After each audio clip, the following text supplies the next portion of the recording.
By many standards, a very disappointing week one is finally in the books. And maybe you didn't get caught up in all the low scoring affairs and you dominated your week one matchup. But for a lot of people out there, you got to put away the pouty face, you got to pack up your bags, and we got to move on because week two is officially here. Yo, what is going on, Headliner Nation? Welcome back in to my start and sit video for running backs here in week two. And if your luck wasn't exactly what you wanted in week one, it doesn't matter. It's so early in the season right now that we can bounce back from anything. So hit that like button, subscribe if you're new here to the channel, and let's hop right in to our Thursday night matchup. Minnesota will head to Philadelphia on Thursday Night Football, and for Alexander Mattison, unfortunately, I just don't think he has a very high ceiling this week. When the matchup is right for him, he definitely has all types of potential. But given he's going up against a stout Philadelphia Eagles defense, and one that in the passing game gave up over 300 yards to Mac Jones last week, I expect Minnesota to need to throw the ball in this matchup and what could potentially be a shootout on Thursday Night Football. And if that happens, unfortunately, Alexander Mattison just loses a lot of his upside. I need you to raise your hand if you not only saw Kenneth Gainwell being the RB1 for the Eagles, but also seeing him completely outperform DeAndre Swift to the point that Swift didn't even see the field. The dude had 2 touches for 3 yards last week. We can't go anywhere near him right now. But unfortunately, it doesn't make Kenneth Gainwell any safer for us. Yes, he's going to get the volume, but how high does his upside go? That is going to be a really big question that in the coming weeks, we will need to answer. If you need to start him as like a flex option, I'm okay with that. But if we're needing to rely on him as like an RB2, I don't think you're going to get the upside for that. My Manscaped must-watch matchup of the week is going to be Green Bay at Atlanta. Don't forget, if you head on over to manscaped.com and use code word headliners, you're going to get 20% off your entire order and free shipping. But this matchup is going to bring in 3 top 15 running backs from last week. Aaron Jones absolutely dominated with 2 big pass catches and another rushing touchdown to go with it.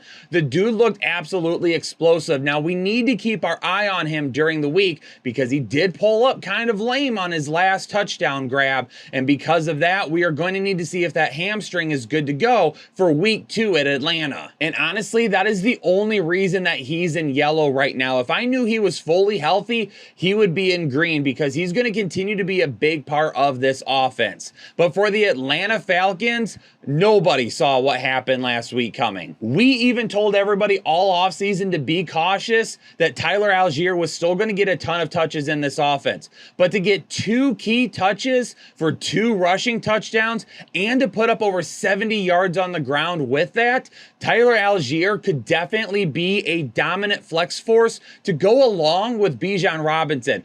Both of these guys could be in your lineup at any given time. Now, I am going to list Bijan Robinson as a safe start with Tyler Algier being some medium risk to go with it because we know Bijan is going to be utilized a lot in the passing game and Desmond Ridder is going to like those short passes.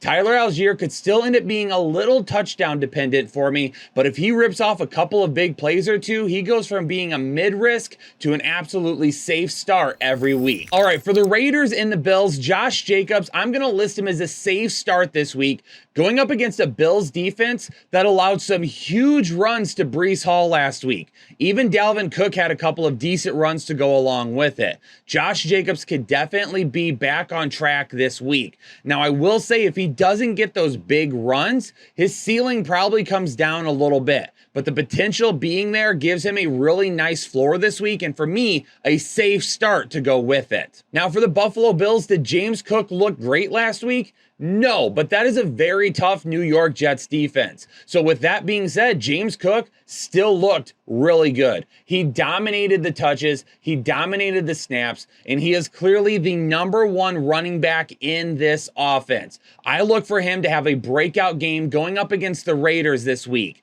Now, with Damien Harris still being there and potentially a lot of throwing from a Buffalo offense, I do still list him as a medium risk. But as this guy continues to get more touches and we see the breakout games happen, he'll go from a medium risk to a low risk start every single week. The Baltimore and Cincinnati matchup is going to bring a lot of question marks. On the Baltimore side of the ball, really who is going to be the running back? Now, Melvin Gordon probably is going to be elevated to the active roster, and he's going to get mixed in as well, but because he hasn't yet, I didn't put him here. My best bet going forward, especially for this week, would be Gus Edwards to get the most touches out of the backfield. Now, yes, Justice Hill did score 2 touchdowns last week, but outside of that, he really didn't do anything that proved that he should get more and more touches. He's going to probably be in at the goal line more often than Gus Edwards, but between the 20s, if we're looking for volume at the running back position, it would end up being Gus Edwards. And while he'll be a risky start, he's still a guy that I would be willing to start this week. And for Justice Hill, unfortunately, he is a guy that I think just brings too much risk because he's too touchdown dependent. All things considered, the Cincinnati Bengals offense looked terrible last week, but Joe Mixon didn't look all that bad. Unfortunately, due to game script, he just didn't get a chance to get going. They had to throw the ball being down to Cleveland.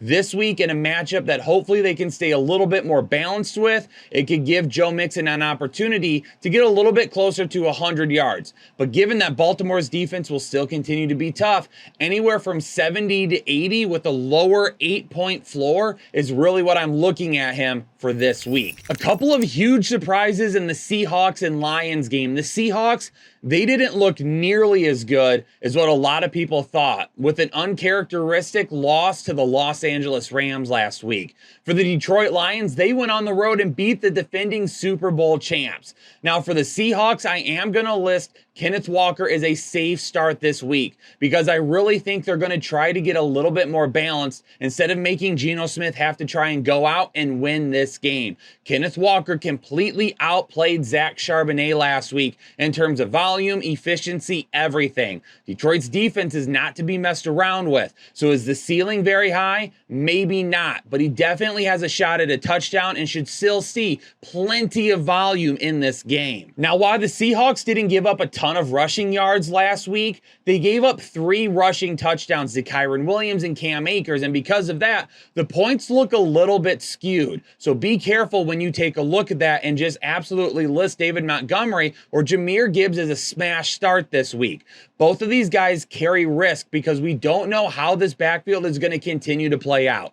David Montgomery led the week last week in this backfield, and he scored a touchdown, but the touchdown was the one thing that made him fantasy viable. He definitely has a shot at that this week. If Detroit can get inside the 5-yard line, we saw it last week with the Rams, they can pound the football in with David Montgomery. So he's got some safety touchdown upside to him. For Jahmyr Gibbs, though, is he going to get the amount of touches that we realistically want to see from him? Detroit is going to continue to up those touches every single week. But is this the week that he gets enough touches to become a safe start? I don't know. Do I start both of these guys in this matchup?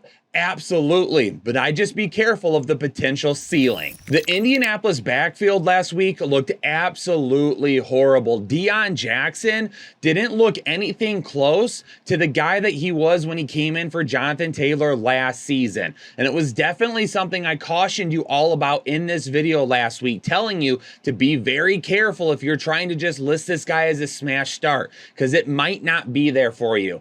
And it wasn't.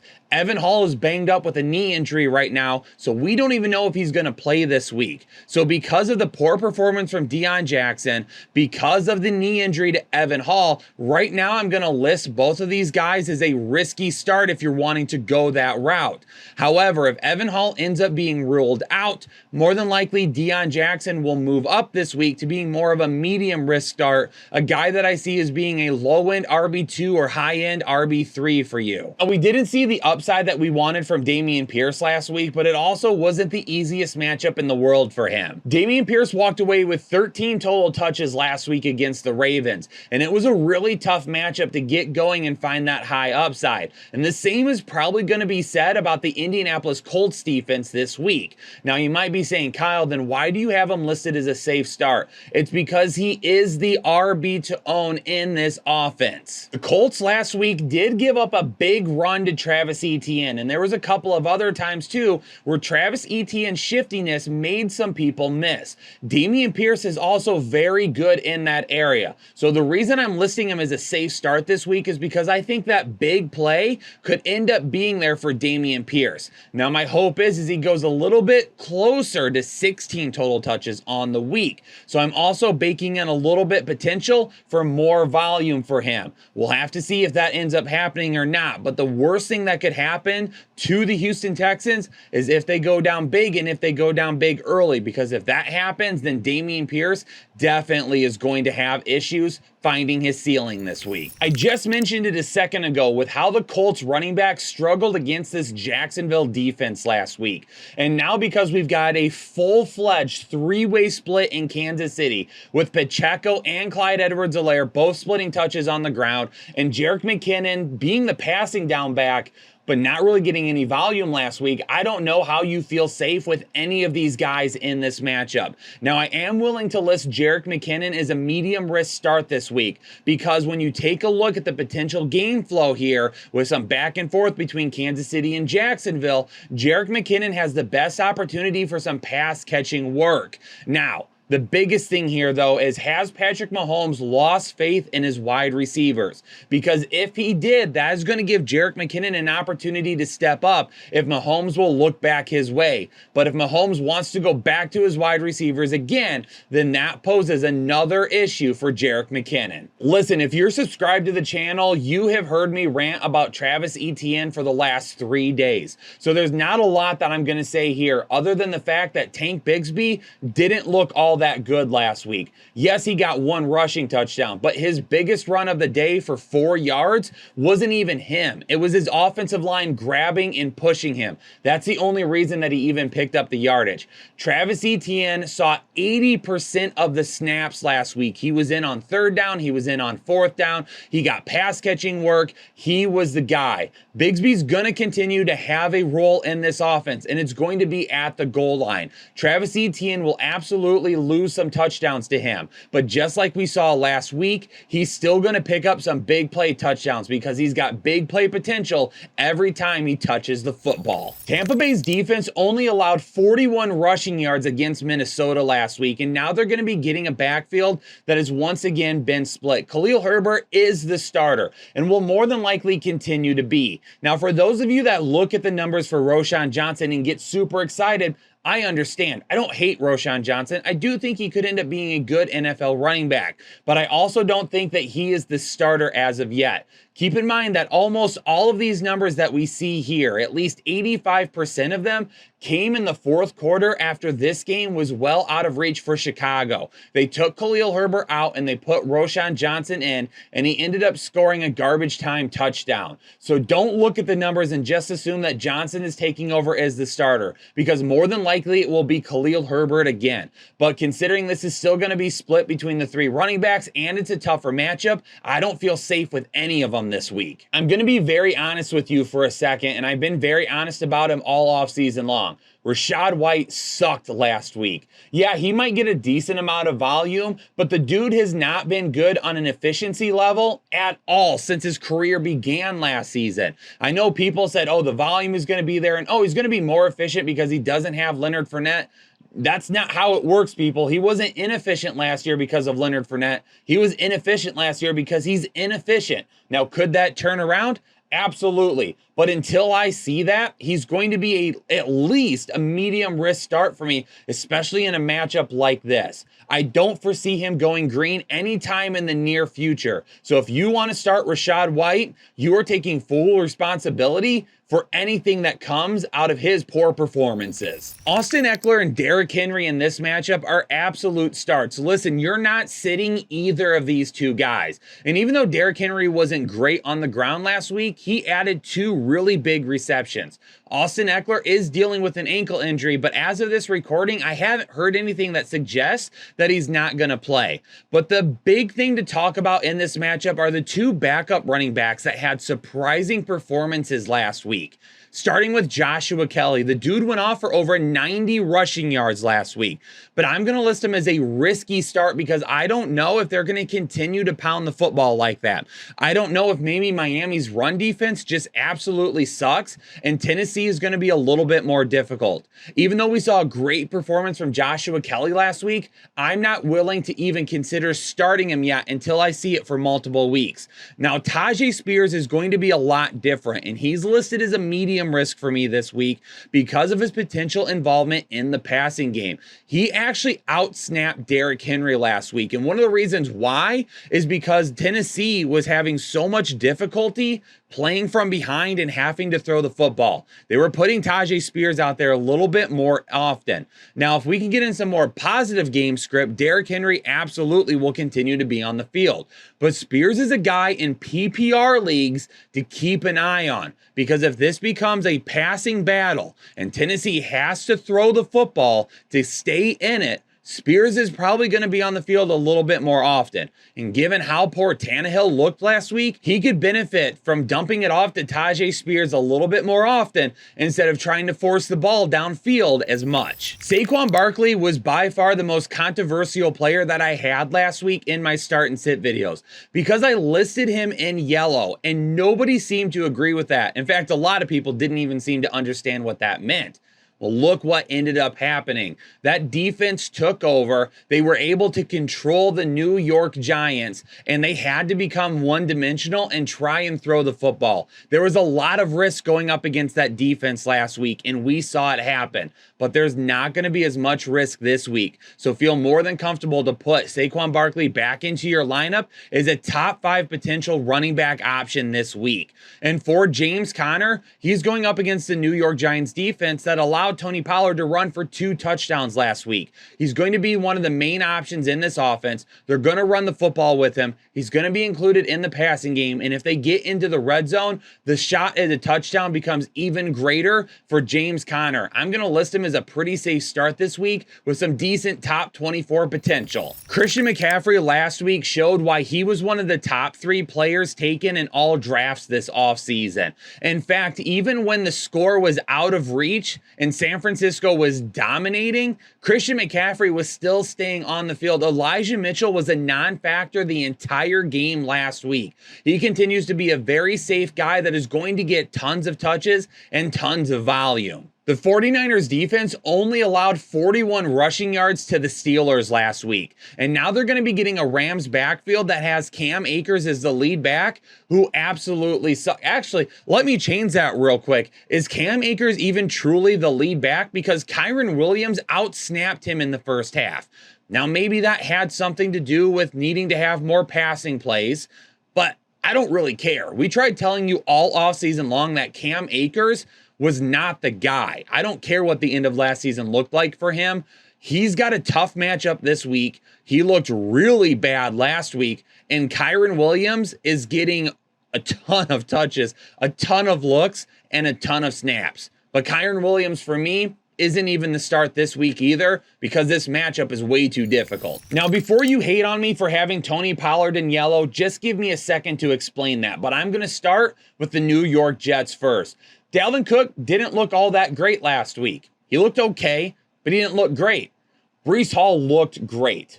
And yes, we've been very concerned on how is this split going to work? How is he going to look coming back from his knee injury? But I also have told everybody that this is a guy that had he not been hurt last year would have been the 1.01 this year. And I've also told people that he could be the 1.01 next year as well. Breece Hall is explosive, but I don't know how much they tick his usage up as they continue to work him back, because now that Aaron Rodgers is down, they are going to have both Dalvin Cook and Breece Hall healthy to try and control the games as much as possible through the run. I look for this to continue to be an even split, and Breece Hall is going to be very big play dependent. So while you might want to just easily start him every week, just be very cautious that if he doesn't get that big play, he may not give you the upside that you would like. Now, for Tony Pollard, my main concern is Zach Wilson is going to have to go in and face a Dallas defense that absolutely shredded Daniel Jones and the rest of the New York Giants last week.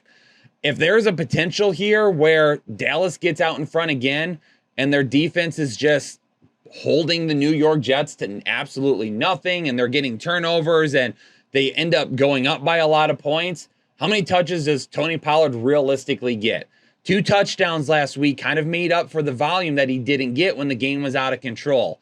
So I'm a little bit concerned about at what point do the Dallas Cowboys say, we don't need to risk Tony Pollard getting hurt. Let's get him some touches in the first half, but then in the second half, he kind of disappears. I'm absolutely starting him. Don't get me wrong. I'm just concerned if he's got top 10 potential this week. If there was one thing we learned about the Washington backfield last week, it's that Brian Robinson is the guy. He completely out-touched, out-snapped, out-everything Antonio Gibson. Antonio Gibson was hardly utilized. In fact, in the passing game, Brian Robinson ran more routes and had more targets. So he's going to be the guy that we continue to use on a weekly basis. Now, I don't love this matchup for him going up against Denver. He's got some risk with it. But the only reason I don't have him listed as a sit is because he's definitely the main guy, and Washington showed last week that they're willing to get him some usage in the passing game. Now for the Denver Broncos, Javonte Williams looked okay last week. He didn't quite look like himself.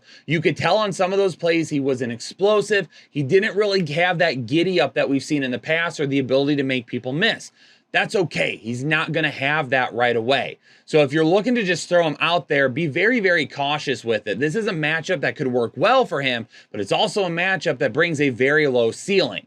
Now for Samaje Perine, I definitely see a lot more dump-offs coming to him this week. He looked more explosive last week, and I definitely think they're going to have to use him in the passing game more against a tough defense. So Samaje Perine, to me, in half PPR and full PPR leagues, is going to be a pretty safe start this week because I think he definitely sees anywhere between 5 to 7 targets. Now with Noah Chain and no Jeff Wilson last week, Raheem Mostert was the guy. But we knew going into it there was a lot of risk in starting Mostert because this was going to be a shootout with the Los Angeles Chargers, and they were going to throw the football a lot. Miami's offense is built around throwing the football and then trying to do some runs here or there. So Mostert is very, very, very touchdown dependent. And even in this week's matchup, going up against the New England Patriots, whose defense looked pretty good last week and held right up with the Philadelphia Eagles, I definitely do not love him as a start this week because of a very low ceiling and a very low floor. I think Miami's throwing the ball a ton once again. And I will list a Chain because there is a possibility that he could play this week. And even if he doesn't, I don't think Mostert is going to be a guy that we're really going to try and throw in our lineup anyway. But let's move on over to the New England Patriots and Ramondre Stevenson because he is going to be my underdog.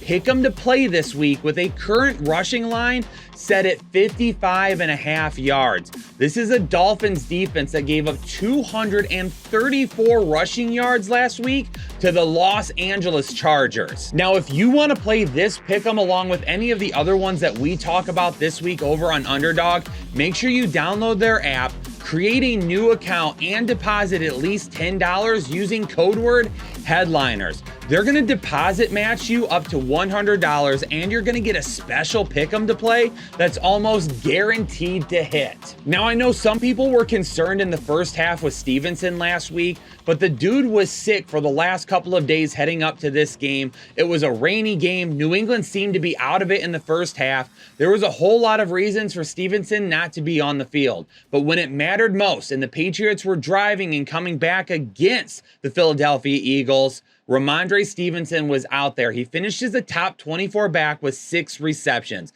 Exactly how we planned it out. So even though Elliott was on the field a little bit more than we would have liked in the first half, the guy in the second half was Ramondre Stevenson, and he's going to be the guy in this game again. Now, I'll still list Ezekiel Elliott as a medium risk start because it would only take a couple of big plays and a potential touchdown to make him a fantasy viable performance this week. going up against a defense that got shredded last week. So Zeke has some value, but the guy, don't mistake it, is still Ramondre Stevenson. Now this is weird, but we've got 2 Monday night games in week 2, and the first one is going to be New Orleans and Carolina. And I know a lot of people are disappointed in Jamaal Williams' performance last week. He just did not look like the guy that he was in Detroit last year. Now, this is also a different team, and this is a different offensive scheme, but given the fact that Kendre Miller's banged up, and given the fact that Kamara is suspended, I at least thought that Jamaal Williams would see enough volume to be a top 24 running back. And that just didn't happen. Now, in this matchup against Carolina, who gave up 130 rushing yards last week, Jamaal Williams is a guy that I'm willing to go back to once again. But fool me once, shame on you. Fool me twice, shame on me. If Jamaal Williams has another bad game this week, we definitely aren't going to be looking at him moving forward. Now, Miles Sanders looked really good last week. He had almost 100 total yards. But kind of the thing that we've said about him all offseason long, he is a guy that's going to get volume, and based on that volume alone, he's going to be a safe start. But if he doesn't score, his upside may or may not be there in any given week. He's got a little bit of risk for me this week because I don't know if he reaches that upside, especially if he doesn't score. This New Orleans defense is going to be a little bit tougher for him. So we'll keep an eye on it and we'll track it. If he gets close to 100 total yards again in the passing and ground game, then he'll be a guy that absolutely is kind of a high-end RB2, won't lose your week for you. But if he doesn't score, he won't be winning it either. Nick Chubb last week put up 127 total yards on only 22 touches. And now he's going to be getting a Pittsburgh defense that got shredded by Christian McCaffrey last week. Pittsburgh allowed 188 total rushing yards to San Francisco last week. And now they're going to be getting a Browns offense that, of course, will be running the football with Nick Chubb. Now, Nick Chubb was a little bit more involved in the passing game. Maybe not as much as we would have liked to see, but at least it was a little bit more than what we've seen in years past. It makes him a safe start this week because we absolutely know 20 total touches and 100 in total yards is on the board. Let's just hope he finds the end zone this week. Now, on the flip side, the Browns defense looked absolutely dominating against Joe Burrow and the Cincinnati Bengals last week. Was it because of the weather? Is it because Joe Burrow was rusty? Is it because this Cleveland defense is really that good? They only allowed just over 70 rushing yards last week to Cincinnati. So Najee Harris, who got absolutely blown up this past week, and what may or may not have really been his fault, and the touches he did get, he wasn't super efficient, but he didn't get a whole lot of touches. We'll see if he can bounce back this week, but it's still going to be a very tough defense to go up against, which is going to bring a whole lot of risk for him. Yo, Headliner Nation, there you have my start and sit video for the running back position here in week 2. Hit that like button for me and subscribe to the channel if you're new here. But more importantly, leave a comment down below and let me know if there's anybody that you see that I have listed as like a medium risk or a high risk that you're like, I actually like their matchup a little bit, and let me know in the comments why. And for our colorblind community, once again, I apologize that we did not take you into consideration when we color coded our start and sit videos. We added some symbols this week, and hopefully that was enough to help you see the differences in between the risks that we have listed. Let me know down in the comments if this worked for you, and I appreciate your patience with us as we definitely worked to make that right for you. But Headliner Nation, I appreciate you all for tuning into this video. Peace out, stay safe, stay healthy, and I'll catch you all in the next episode of the Fantasy Headliners.